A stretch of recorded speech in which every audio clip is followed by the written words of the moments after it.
Malala mali e aho e ki mo e lele e tonga kotoa fia ke taritali lele ki mo tonu ki o mo ngahi o ngongo me le tio kai uma ai televisioni tonga ki he hoani. I he wakaiko ia ki ngahi ulu i o ngongo.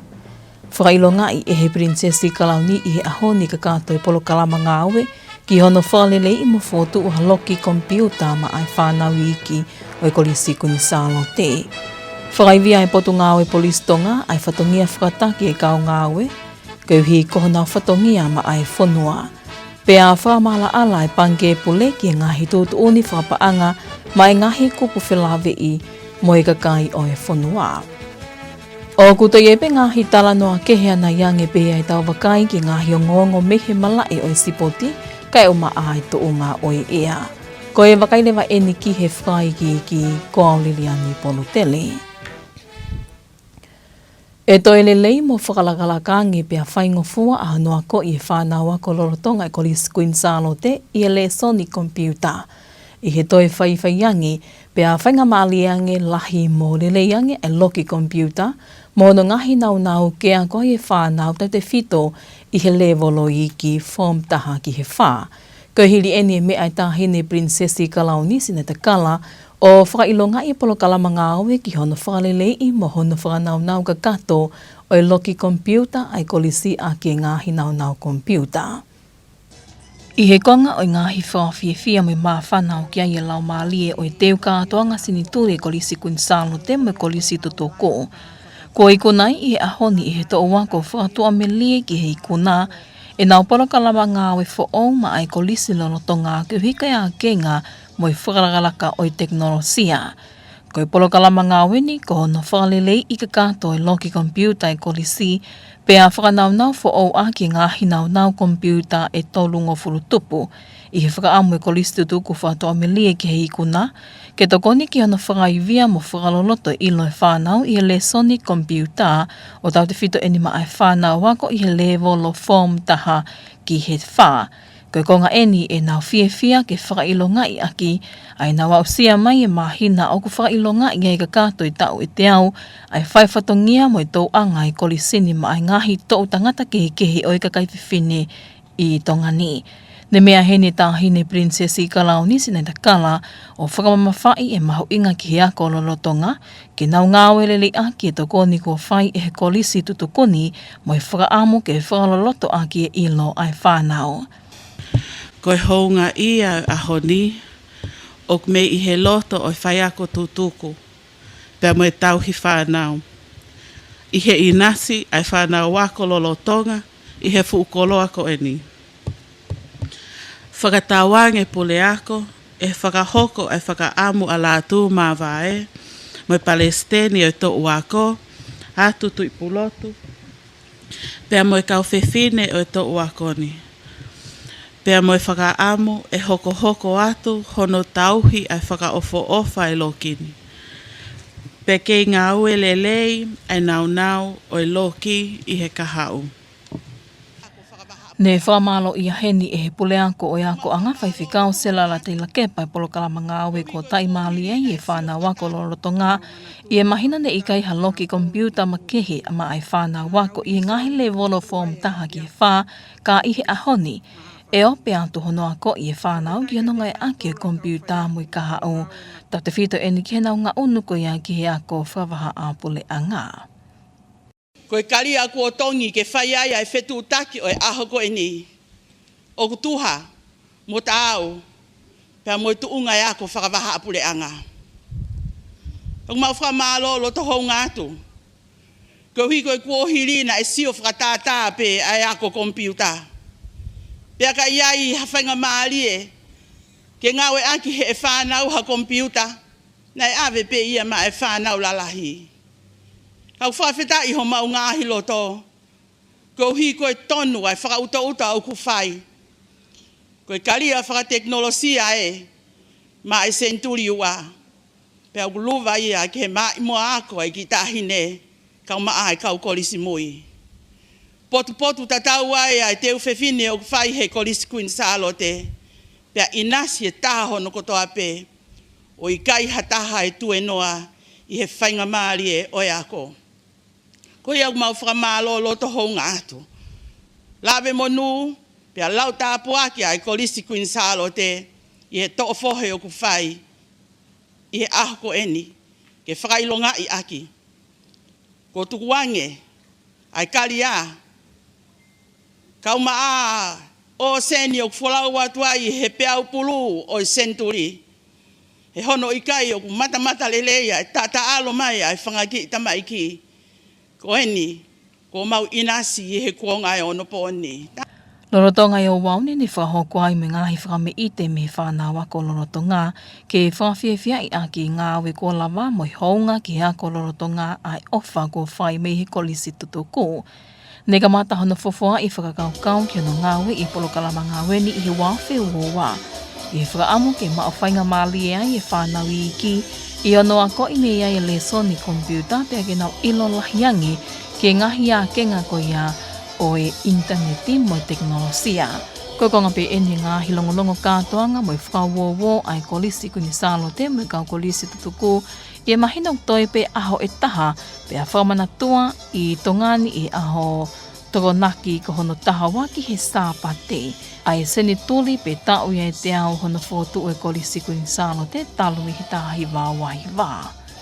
Nā e whakahoka fuafua Polokalama Press Club ai kautaha mi te atonga i he whiawhia ni a whi o me ai e eiki palemia no pele whawhanua o tālia ngahi whehu i meheni ihilonga i whanau wako ni nau kāwatu ki e Polokalamani kai pe heke he kau whawhafunga o e mi tia popua aho mo i talanoa ko ia. Nei ka mata e Polokalama a ke whakahoko he Palestini o kautaha mi tia atonga Viliami Whaleka ono ai lea talitali, o ne whakamalo i ai poupou e ngāhi hoa ngāwe mei muli ai enei mea i he Polokalamani mo ampastoa si aina ki Tongani.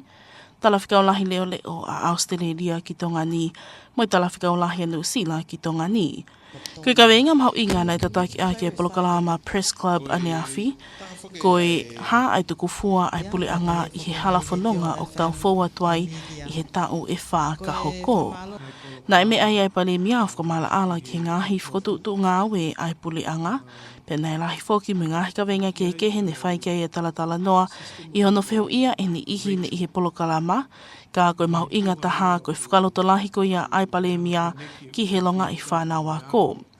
O kau ai whanau ako i he kulupu o tukanga lahi kei e Polokalama i Press Club ai kautaha mi te atonga, i he tau mua ke whakaivia e nau kau atu ko ia ke ngāhi a lelea mo i tālanga ke ngāhi ka wenga mahu inga i he whanua mo i pule anga. Nei ko lea i he taha i whanau ako hawhale i me he palemia ke ngāhi le soni ke nau to'o nolotonga ai ako, ke tokoni ki he langa whakalakalaka ai whanua. Pena e wahe ai palemia ki ngāhi sektoa ki he kehe fuwhia mau viviri ki ai hakau ngā ue, o ne whakai ai e whanau ako ke nau to'o e ngāhi le soni sainisi, kau hika whia mau e kau ngā ue ki malae o e mo ui, kau toke tā, nesi, pehe ki kau toke tā o ku whakatewhito i he mo ui de rei whakaata mai, kai pehe ke e lia o e teknolosia whakakompiuta, pe ko e teknolosia ko iangai aki o e AI, kai pehe ki he pailate wakapunaa.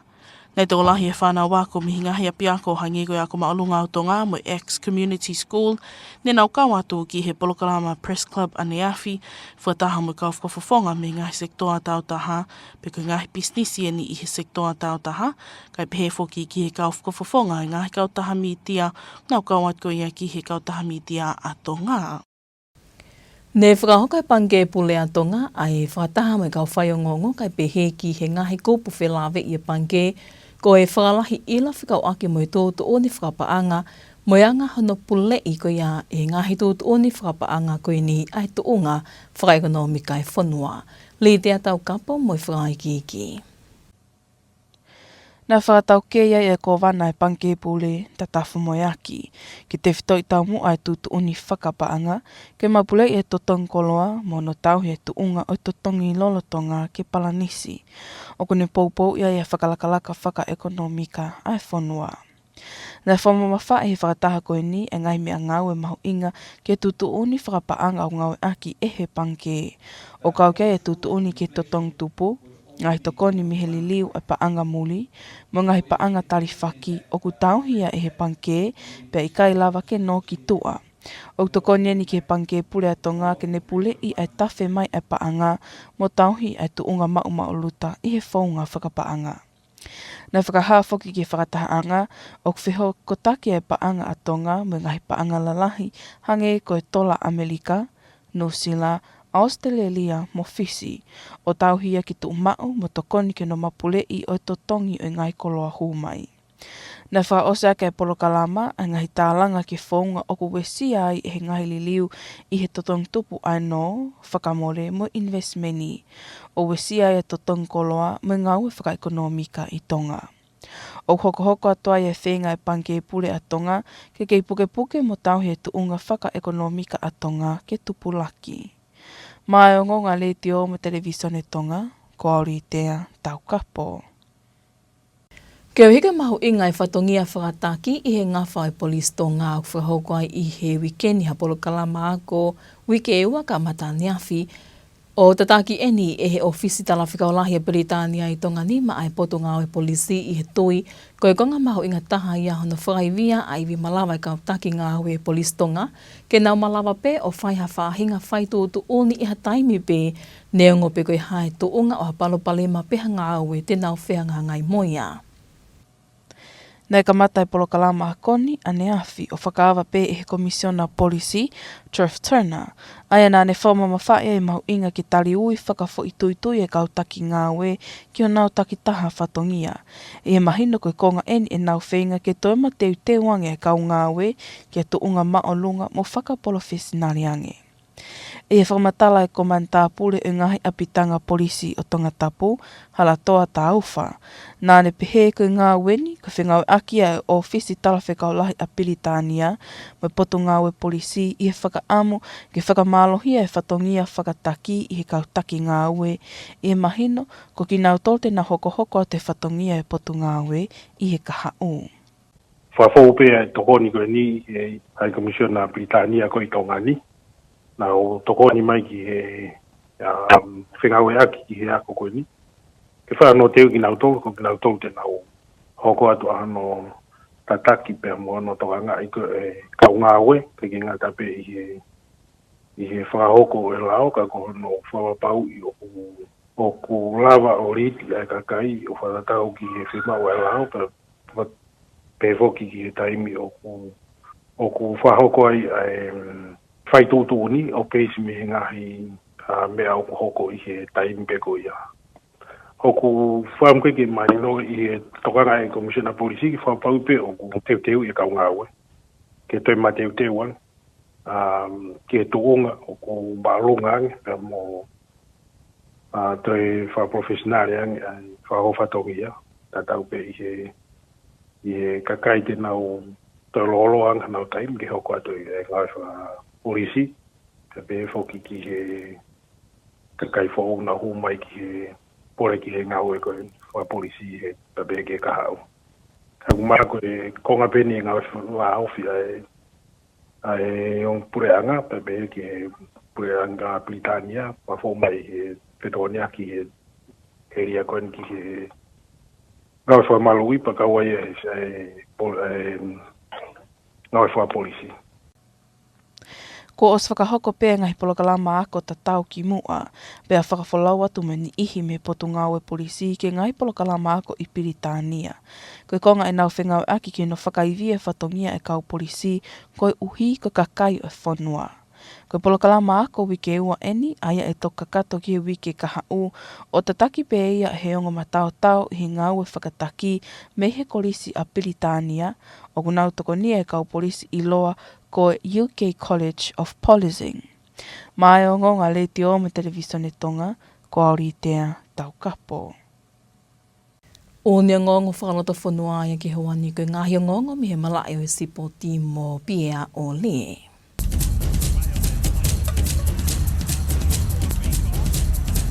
Malo mai tau ki whilonga ki koe whakaini ki malai o e sipoti. O gulere I matangi a koko e kautahanga pururi ki a Tonga ki hano whiwhire whanau ke teu I ki whiawe pasu ki e whanatau ki ripoti me kautahanga pururi ki a Tonga. Ngai whakae ofisa whakalaka sipotini mehi enala e la Tonga, sione ka whatolu hangana, ko mau maari e ka ofisiali mehi ngahi timi, taita, kai te tukuangi mai a pongpongi ngā hingoa whaka ofisiali. Kai whamatala hangana, ko takai hono whae ni whiauhi e ngahi i kalampo Tongatapu, i he levolo koine whanau tau taha wha, taha ono mo taha walu, o te tau pia whawhine mo tangata. Ko e hangepe koe pia mau ko wik te tene wiki hono whae whiauhi ko ia ai tiunia le boro i fe whakalapu ai akapuluri ki ai whakatau mua koe ke whiriwhiri pe mea e whanau whiwhine mo e whanau tangata si ihifu e tau taha walu pa mo e whanau whiwhine mo e whanau tangata si ihifu e tau taha no ke nau wholaua te tau taha no ke seria i sune e wholaua te whoki ai tau taha walu i me wiki hono toro ke whiauhi koe ai youth Pacific Championship i he tapato ai ko fishing Tonga pe mo moa ai e mimia e ka wholau e wike ua e fish. Me wike ua me ka wholau koi a ngā maheni a i si iwa tau tahano tangata mo whiwhine. I sune ia ki se ne i he tauni. Weekend go wike i hano whaa, pia ku osmau fok pa me ka ofisiare ko ia. Ko hui atu, ai kau whai ako, ko kau pure, kau tonu whai ako, ko kau trainer. I e mai e tipu kata, o e te teu e prokalamatua ko e ni.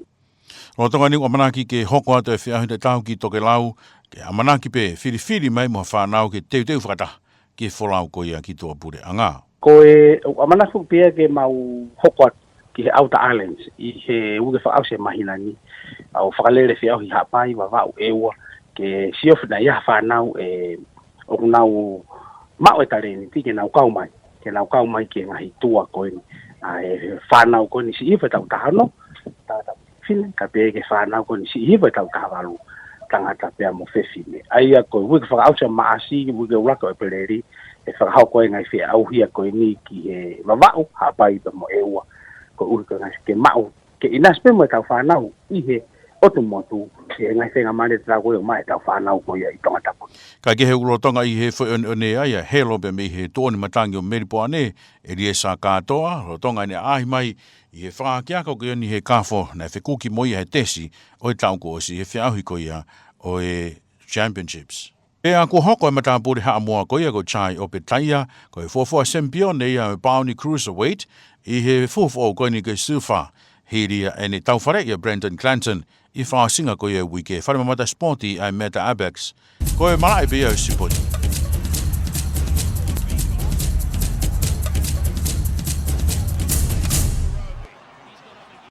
Ko e wakailewa e niki he to o ngā oi ea, i hono tōko mai me wa awakai matangi a tōngai whaamo tū whakahoko atu e inoke le linga.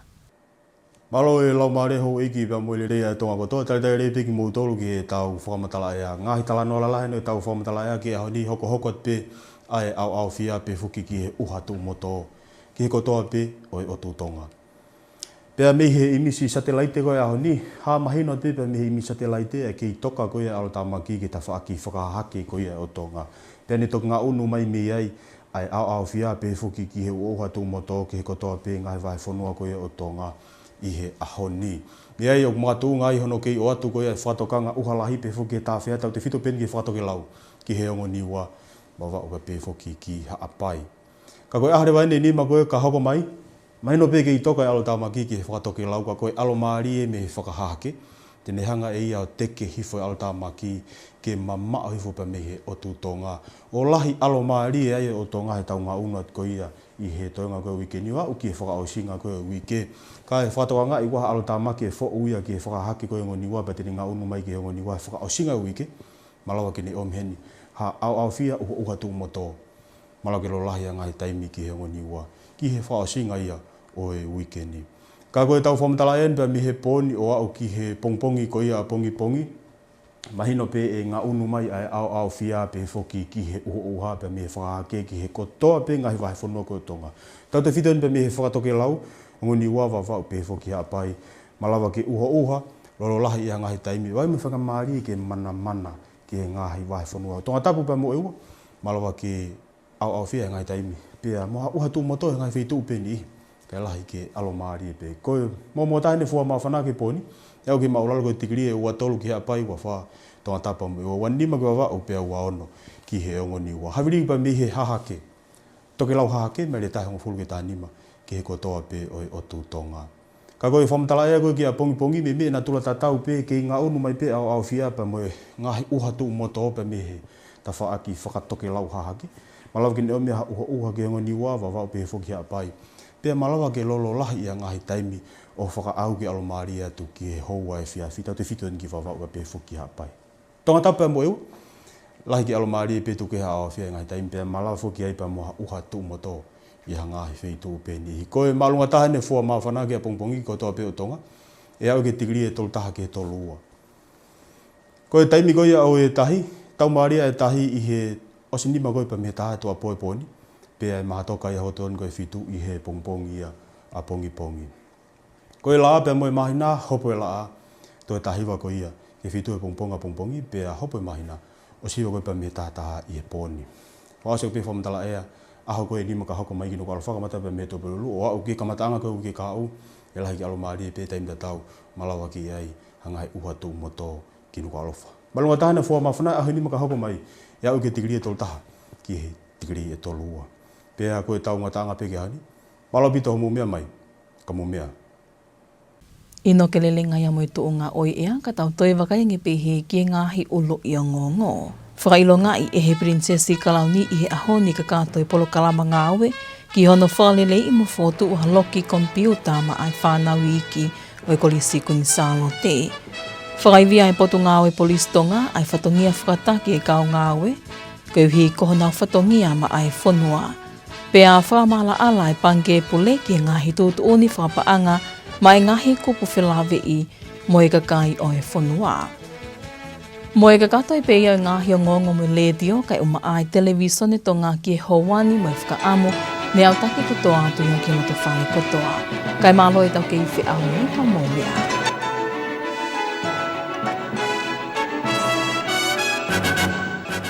Good evening and welcome to your English news package with radio and television Tonga News for this Tuesday evening, March 10th.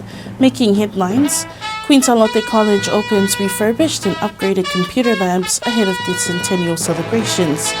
Prime Minister Latu Whanua leads the Media Association of Tonga's first press club for 2026, answering questions from students, the private sector and media. And the police force strengthens leadership capabilities with new international training program. We'll have these and more stories coming up later on in this bulletin, as well as the latest in sports and the weather update to wrap up this hour's news package. Now for the news in detail, I'm Popua Aho. In the lead-up to the Queenstown Lotte College centennial celebrations, the school marked the completion of a special project aimed at improving the school's computer labs, particularly for the lower levels, Forms 1 to 4. Her Royal Highness Crown Princess Sinaitakala officially marked the completion of this alumni-led project, refurbishing and upgrading the school's computer labs. Her Royal Highness got to inspect the finished works and handed over the key to the computer lab to the school administrators. The project was carried out by the alumni class of Whakatuamelia Kehi Kuna. It involved a complete refurbishment of the college's computer room and the installation of more than 30 computers aimed at empowering students and enhancing their knowledge in technology. The computer lab will be used by students from Form 1 to Form 4. Her Royal Highness Crown Princess Sinaitakala emphasized the importance of students making good use of the facility and expressed hope that it will help deepen their knowledge and skills. She also acknowledged the support and contribution of the Whakatuamelia Kehi Kuna alumni class, as the project will benefit not only current students but also future generations of the college. The principal of the college, Reverend Silalate Lakepa, says this marks the first time the school has had a dedicated computer lab for students in Forms 1 to 4. In previous years, students in these forms had limited access to computers, but the new facility ensures they are not left behind in learning essential digital skills. The development also forms part of celebrations marking the 100th anniversary of Queenstown Lotte College, which was established in 1926 in Tonga.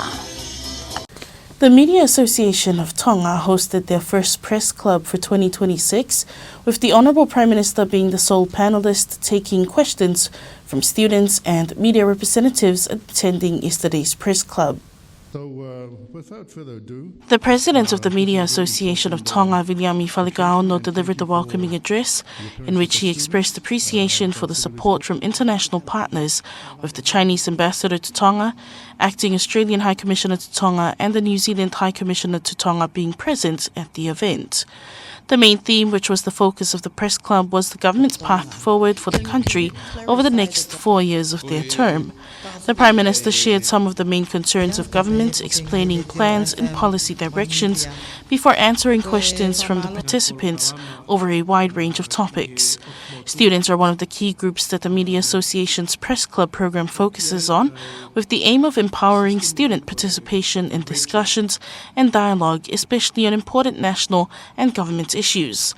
One student asked the Prime Minister for advice on which subjects they should study in order to help contribute to the development of the country. In response, the Prime Minister highlighted several sectors where there is a lack of workers and encouraged students to pursue science subjects, noting the need for professionals in the health sector such as doctors, nurses and other health workers, as well as in the field of ICT, particularly artificial intelligence. And Latu Whanua also encouraged students to pursue aviation as a career path, as there is a growing need for licensed pilots. Many students from schools such as Tonga High School and Axe Community School participated in yesterday's press club program, along with members of the community from the private sector businesses and members of the press. The National Reserve Bank of Tonga held a special media event yesterday with members of the media and banking stakeholders to improve public understanding of monetary policy and its role in maintaining economic stability. Reserve Bank Governor Tongatapu Moimoi explained that the main objective of the bank's monetary policy is to control the prices of goods and maintain price stability, which supports the country's economic development. The briefing also outlined key monetary policy tools used by the bank, including policy interest rates, foreign exchange operations, and statutory required reserves held by banks, which cannot be loaned out. These measures help the Reserve Bank manage the flow of money and maintain stability in the financial system. Participants were also informed that Tonga's ba'anga is pegged to a basket of major currency, including the United States, New Zealand, Australian and Fijian dollars. This helps maintain exchange rate stability and manage the cost of imported goods. The session also explained how changes in interest rates can influence borrowing, spending and investment, which in turn affect prices and economic activity in Tonga. The National Reserve Bank of Tonga says it will continue its efforts to maintain economic stability and support the growth of Tonga's economy. Reporting for Radio and Television Tonga News, I'm Litea Taukapo. And Tonga Police is strengthening its leadership capability with a new international training program that the Police Commissioner Jeff Turner officially opened yesterday. The UK Leadership Training Program is aimed at developing leadership skills among officers across the police force. A 2-week training program delivered by trainers from the College of Policing in the United Kingdom is currently underway, focusing on strengthening accountability, professionalism and effective leadership within modern policing. During the opening session, Police Commissioner Jeff Turner highlighted the importance of personal accountability, leadership at every level, and the role of professional conduct in policing. He emphasized that police officers, particularly those in leadership positions, must remember that they set the tone for their teams each day through their actions and decisions. Commander of the Tongatapu Police District, Latu says the training forms part of Tonga Police's ongoing efforts to strengthen capability and professionalism within the force. He added that the program will help ensure officers are better equipped to make sound decisions when dealing with legal matters involving the public. The 2-week training program is expected to conclude next week. Reporting for Radio and Television Tonga News, I'm Litea Taukapo. That was the latest from the local scene. Up next, we'll join Bia Olia for the latest in sports.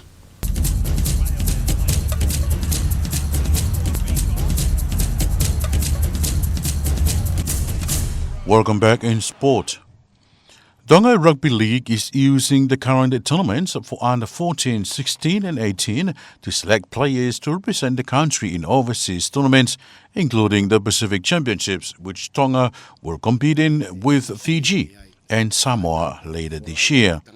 NRL Tonga Development Officer Sionika Fatoluhangana told Radio Tonga Sports News this morning that officials for each of the teams have been finalised, but that information has not been officially released to the public.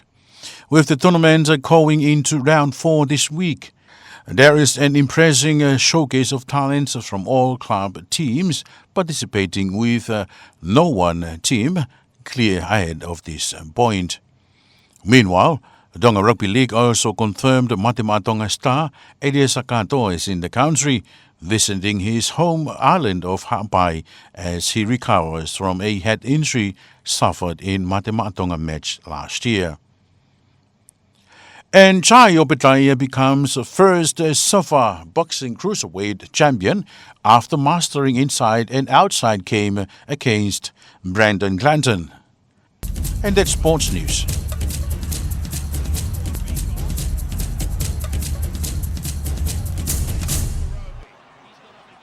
And that was your sports news with Bia Olia. Now taking a look at the latest weather update from the Tonga Met Service with Inoke Lelenga. Hello again and good evening. Welcome to your evening forecast. Here's our main stories for tonight. We're expecting cloudy condition and also showers of rain for most part of Tonga. And from the satellite imagery, you can clearly see on the eastern side of the group, there's some clouds popping up, developing over the eastern side of the group. And this indicates the trough that currently lies over the eastern side of Tonga. This trough here brings cloudy condition and also showers of rain with heavy falls that we experience over some areas for most part of Tonga today. And here's our warning that remains in force for our land areas. A heavy rain warning, flash flood advisory remains in force for the Niuas and also Vava'u and Ha'apai land areas. But for the next 5 days across the region, this ridge of high pressure here will push down this rain band down to the southwest of the group, bringing us fine weather for the rest of this week as we head into the weekend. But please take note of this trough that will develop to the eastern side of the Niuas. We'll be moving into the land areas of the Niuas, bringing cloudy condition and also showers of rain. Possible heavy falls over the Niuas by the end of this week. And here's our forecast from tonight. Up until tomorrow morning, we're expecting cloudy condition and also these showers of rain to move into the Niuas, Vava'u and Ha'apai from the eastern side, bringing some occasional showers, also possible heavy falls and also potential risk of thunderstorms for the northern part of the group, including Vava'u and Ha'apai. For Tongatapu and Ewa will be mainly fine, apart from cloudy periods and possible few showers. Our minimum temperature for tonight will be dropped down 23 for Ha'apai, 24 for Tongatapu and Ewa, 25 for Vava'u, and 26 for the Niuas. Wind prevails from the northeast, 10 to 15 knots for all of Tonga. Our forecast for tomorrow, we're still expecting this cloudy condition and also this rain band to move into the areas of the Niuas, Vava'u and also Ha'apai from the eastern side, bringing some showers of rain. Possible heavy falls over these areas, but becoming fine for the afternoon hours. Maximum temperature for tomorrow will be reaching up to 31 to 32 for all of Tonga. And here's the tide prediction. High tide will be at 5 minutes past 1 a.m. Later tonight, and low tide will be at 7 o'clock a.m. tomorrow morning. Sun and moon sunrise will be at 19 minutes to 7 a.m. tomorrow morning, and moonrise will be at 9 minutes past 11 p.m. tonight. Wrapping up with the 5 days outlook for Nuku'alofa, starting first day up until Monday next week, will be mainly fine, apart from cloudy periods, with possible isolated showers are also expected for the next 5 days. Maximum temperature for the next 5 days will be reaching up to a top of 31 to 32. And that will be all for tonight. Good night. Thank you to Inoke and the team at the Tonga Met Service for that latest weather update. That wraps up this hour's news package, but before we part, here's a final look at tonight's top stories. Queensalote College opens refurbished and upgraded computer labs ahead of the centennial celebrations. Prime Minister Lord Whanua leads the Media Association's first press club for 2026, answering questions from students, the private sector businesses and media. And the police force strengthens leadership capabilities with new international training program. That was the latest news with Radio and Television Tonga News for this Tuesday evening, March 10th. Thank you for joining us. Have a good evening.